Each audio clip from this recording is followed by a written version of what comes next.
ಸ್ಪರ್ಧಾರ್ಥಿಗಳೇ, ಹಿಂದಿನ ನೋಟಿಫಿಕೇಶನ್ ಬಗ್ಗೆ ತಿಳಿದುಕೊಳ್ಳೋಣ ಬನ್ನಿ. ಹಿಂದಿನ ನೋಟಿಫಿಕೇಶನ್ ಬ್ಯಾಂಕ್ ಸೆಕ್ಯೂರಿಟೀಸ್ ಲಿಮಿಟೆಡ್ನಲ್ಲಿ ಕಾರ್ಯರತಂಥ ಹುದ್ದೆಗಳ ಬಗ್ಗೆ ತಿಳಿದುಕೊಳ್ಳೋ ಮುಂಚೆ ಇನ್ನೂ ಯಾರು ಒಂದು ಚಾನಲ್ಗೆ ಸಬ್ಸ್ಕ್ರೈಬ್ ಆಗಿಲ್ಲ, ದಯವಿಟ್ಟು ಸಬ್ಸ್ಕ್ರೈಬ್ ಮಾಡಿಕೊಳ್ಳಿ. ಬನ್ನಿ, ಹಾಗಾದರೆ ವೇಕೆನ್ಸಿ ಯಾವ ರೀತಿ ಅದಾವ ಮತ್ತು ಕ್ವಾಲಿಫಿಕೇಷನ್ ಏನಾಗಿರಬೇಕು ಮತ್ತು ವರ್ಕ್ ಎಕ್ಸ್ಪೀರಿಯನ್ಸ್ ಬಗ್ಗೆ ತಿಳಿದುಕೊಳ್ಳೋಣ. ಈಗ ಮೊದಲನೇದಾಗಿ ಜನರಲ್ ರಿಕ್ವೈರ್ಮೆಂಟ್ ಪ್ರಾಜೆಕ್ಟ್ 2025-26. ಎರಡನೇದಾಗಿ ನೋಡಿದ್ರೆ special requirement drive 2024-25. Backlog SC ST ಮತ್ತು OBC ಕ್ಯಾಂಡಿಡೇಟ್ಗೆ ಇದ್ದಿದ್ದು. ಯಾವ್ಯಾವ ಪೋಸ್ಟ್ ಅದಾವೆ ನೋಡೋಣ. ಇನ್ನು ಅಪ್ಲಿಕೇಶನ್ ಈಗಾಗಲೇ ಸ್ಟಾರ್ಟ್ ಆಗಿದ್ದು. ಇನ್ನು ಕೊನೆಯ ದಿನಕ್ಕೆ ಬಂದುಬಿಟ್ಟು 15/5/2025 ಕೊನೆಯ ದಿನಕ್ಕೆ ಆಗಿರ್ತದೆ. ಮೊದಲನೇದಾಗಿ details of post for general requirement post process 2025-26.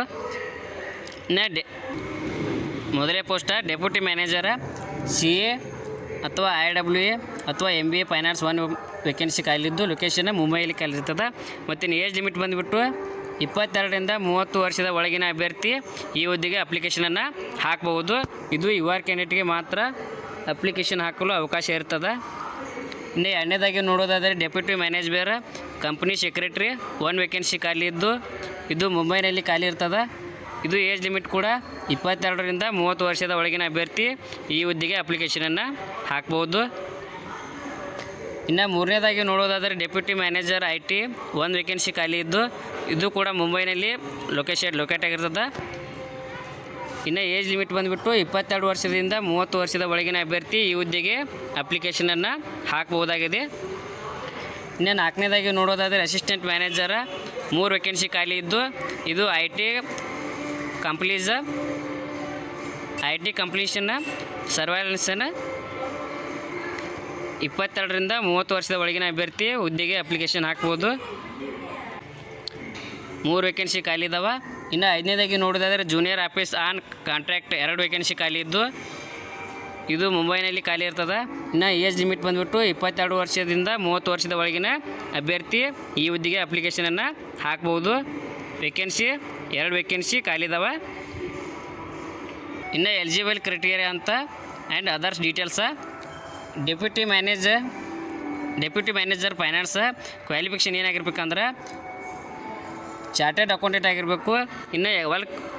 ಇನ್ನು ಪೋಸ್ಟ್ ಕ್ವಾಲಿಫಿಕೇಷನ್ ವರ್ಕ್ ಎಕ್ಸ್ಪೀರಿಯನ್ಸ್ ಯಾವ ರೀತಿ ಇರಬೇಕಂದ್ರೆ ಮಿನಿಮಮ್ 1ರಿಂದ 3 ವರ್ಷ ಮಿನಿಮಮ್ 1 ವರ್ಷದಿಂದ 3 ವರ್ಷದವರೆಗೂ ವರ್ಕ್ ಎಕ್ಸ್ಪೀರಿಯನ್ಸನ್ನು ಅಭ್ಯರ್ಥಿ ರಿಲೆವೆಂಟ್ ಫೀಲ್ಡ್ನಲ್ಲಿ ಹೊಂದಿರಬೇಕಾಗ್ತಿರ್ತದೆ.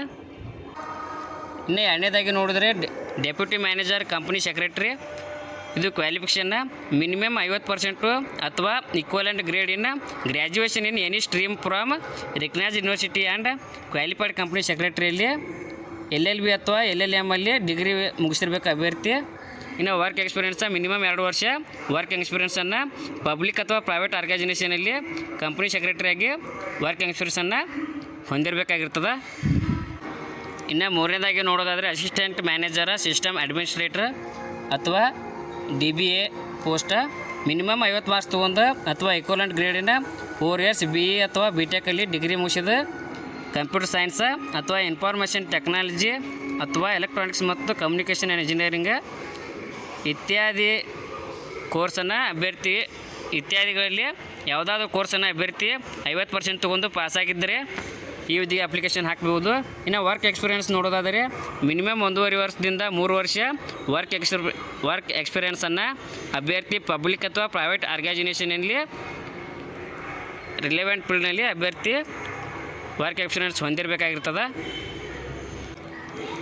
ಇನ್ನು ನಾಲ್ಕನೇದಾಗಿ ನೋಡೋದಾದರೆ assistant manager network administrator minimum 45% marks ತೊಗೊಂಡು BA ಅಥವಾ BTech ಅಥವಾ ಕಂಪ್ಯೂಟರ್ ಸೈನ್ಸಲ್ಲಿ ಅಥವಾ ಇನ್ಫಾರ್ಮೇಷನ್ ಟೆಕ್ನಾಲಜಿಯಲ್ಲಿ ಅಭ್ಯರ್ಥಿ ಪಾಸ್ ಆಗಿರಬೇಕು.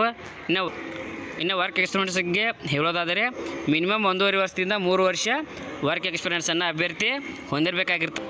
ಇನ್ನು ಐದನೇದಾಗಿ ನೋಡೋದಾದರೆ ಅಸಿಸ್ಟೆಂಟ್ ಮ್ಯಾನೇಜರ ಸರ್ವೈಲೆನ್ಸನ್ನು ಇದು 50% ಮಾರ್ಕ್ಸ್ ತೊಗೊಂಡು ಮಿನಿಮಮ್ 50% ಮಾರ್ಕ್ಸ್ ತೊಗೊಂಡು ಅಭ್ಯರ್ಥಿ ಪಾಸಾಗಿರಬೇಕು. ಇನ್ನು ವರ್ಕ್ ಎಕ್ಸ್ಪೀರಿಯನ್ಸ 5 ತಿಂಗಳಿಂದ 1 ವರ್ಷ ಅಭ್ಯರ್ಥಿ ವರ್ಕ್ ಎಕ್ಸ್ಪೀರಿಯನ್ಸನ್ನು equity brokerage house in surveillance functioning ಅಥವಾ having sound knowledge but about capital market ಅಥವಾ ಇಟ್ಸ್ ರೆಗ್ಯುಲೇಷನ್ ಅಲ್ಲಿ ಅಭ್ಯರ್ಥಿ ವರ್ಕ್ ಎಕ್ಸ್ಪೀರಿಯನ್ಸನ್ನು ಹೊಂದಿರಬೇಕಾಗಿರ್ತದೆ. ಇನ್ನು ಆರನೇದಾಗಿ ನೋಡೋದಾದರೆ ಅಸಿಸ್ಟೆಂಟ್ ಮ್ಯಾನೇಜರ ಇದು ಡಿಗ್ರಿ ಮಿನಿಮಮ್ 50% ಮಾರ್ಕ್ಸ್ ತೊಗೊಂಡು ಪಾಸ್ ಆಗಿರಬೇಕು. ಇನ್ನು ವರ್ಕ್ ಎಕ್ಸ್ಪೀರಿಯೆನ್ಸ 1.5 ವರ್ಷದಿಂದ 3 ವರ್ಷದವರೆಗೂ ಅಭ್ಯರ್ಥಿ ವರ್ಕ್ ಎಕ್ಸ್ಪೀರಿಯೆನ್ಸನ್ನು ಹೊಂದಿರಬೇಕಾಗಿರ್ತದೆ. ಇನ್ನು ಅಭ್ಯರ್ಥಿಗೆ ಯಾವ ರೀತಿ ಈ ಹುದ್ದೆಯಲ್ಲಿ ಯಾವ ರೀತಿ ಪೇಮೆಂಟ್ ಇರ್ತದೆ ಅಂದ್ರೆ 31,800ರಿಂದ 37,000ವರೆಗೂ ಅಭ್ಯರ್ಥಿಗೆ ಸ್ಯಾಲ್ರಿ ಇರ್ತದೆ. ಇನ್ನು ಅಭ್ಯರ್ಥಿಗಳನ್ನು ಶಾರ್ಟ್ ಲಿಸ್ಟ್ ಅಂದರೆ ಇಂಟರ್ವ್ಯೂನಲ್ಲಿ ಶಾರ್ಟ್ ಲಿಸ್ಟ್ ಮಾಡುವ ಮೂಲಕ ಅಭ್ಯರ್ಥಿಗಳನ್ನು ಸೆಲೆಕ್ಟ್ ಮಾಡಲಾಗ್ತದೆ. ಇನ್ನು ಅಪ್ಲೈ ಮಾಡೋದು 15/5/2025 ಅಭ್ಯರ್ಥಿಗಳು ಅಪ್ಲಿಕೇಶನನ್ನು ಹಾಕ್ಬೋದು. ಅದು ಆನ್ಲೈನ್ ಮೂಲಕ ಅಪ್ಲಿಕೇಶನ್ ಹಾಕಬೇಕಾಗಿರ್ತದೆ. ಇದು ಅಫಿಷಿಯಲ್ ವೆಬ್ಸೈಟ್ ಆದ www.canmoney.in ಕ್ಯಾರಿಯರ್ಸಲ್ಲಿ ಅಭ್ಯರ್ಥಿಗಳು ಅಪ್ಲಿಕೇಶನನ್ನು ಹಾಕ್ಬೋದಾಗಿರ್ತದೆ. ಇನ್ನು ಯಾವ್ಯಾವ ಡಾಕ್ಯುಮೆಂಟ್ಸನ್ನು ಅಪ್ಲಿಕೇಶನ್ ಲೆಟ್ರು ಮತ್ತು ಡಾಕ್ಯುಮೆಂಟ್ಸ್ ಯಾವ್ಯಾವನ್ನ ಅಟ್ಯಾಚ್ ಮಾಡಬೇಕಂದ್ರೆ, ಮೊದಲನೇದಾಗಿ ಬರ್ತ್ ಸರ್ಟಿಫಿಕೇಟ್ ಅಥವಾ SSC ಅಥವಾ SSLC certificate with birth of date. ಇನ್ನು ಎರಡನೇದಾಗಿ ಮಾರ್ಕ್ಶೀಟ್ ಆಗಿರ್ಬೋದು ಮತ್ತು ಸರ್ಟಿಫಿಕೇಟ ಫ್ರಮ್ SSC SSLC ಅಥವಾ 10th marks card, PUC marks card ಆಗಿರ್ಬೋದು ಅಥವಾ 10+ PUC ಮಾರ್ಕ್ಸ್ ಕಾರ್ಡ. ಇನ್ನು ಮತ್ತು ಇಂಟರ್ಮೀಡಿಯೇಟ್, ಗ್ರ್ಯಾಜುಯೇಷನ್ ಮತ್ತು ಅದರ್ ಕ್ವಾಲಿಫಿಕೇಷನ್ ಏನಾದರೂ ಇದ್ದರೆ ಅಂಥ ಸರ್ಟಿಫಿಕೇಟನ್ನು ಅಭ್ಯರ್ಥಿ ಯಾವುದಾದ್ರನ್ನ ಅಟ್ಯಾಚ್ ಮಾಡಿ ಅಪ್ಲಿಕೇಶನ್ ಲೆಟರ್ ಜೋಡಿ ಅಟ್ಯಾಚ್ ಮಾಡ್ಬೋದು.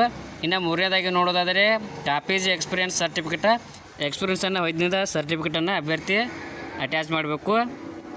ಇನ್ನು ಯಾವುದೇ ರೀತಿ ರಿಲೆವೆಂಟ್ ಡಾಕ್ಯುಮೆಂಟ್ಸ್ ಇದ್ದರೆ ಅದಕ್ಕೆ ಅಟ್ಯಾಚ್ಮೆಂಟ್ ಮಾಡ್ಬೋದಾಗಿರ್ತದೆ. ಇನ್ನು ಕಾಸ್ಟ್ ಸರ್ಟಿಫಿಕೇಟನ್ನು SC ST OBC ಕ್ಯಾಂಡಿಡೇಟ್ಗಳು ಅಟ್ಯಾಚ್ ಮಾಡಬೇಕು. ಇವನ್ನೆಲ್ಲ ಅಪ್ಲಿಕೇಶನ್ ಲೆಟ್ರು ಮತ್ತು ಈ ಡಾಕ್ಯುಮೆಂಟ್ಸ್ಗಳನ್ನು ಈ ಅಡ್ರೆಸ್ಗೆ ಪೋಸ್ಟ್ ಮಾಡಬೇಕಾಗ್ತದೆ. ಇದು ಯಾವುದಂದರೆ the general manager HR department, Canara bank securities limited, 7th floor, Maker Chamber, 3rd Nariman Point, ಮುಂಬೈನಿಗೆ ಅಭ್ಯರ್ಥಿಗಳು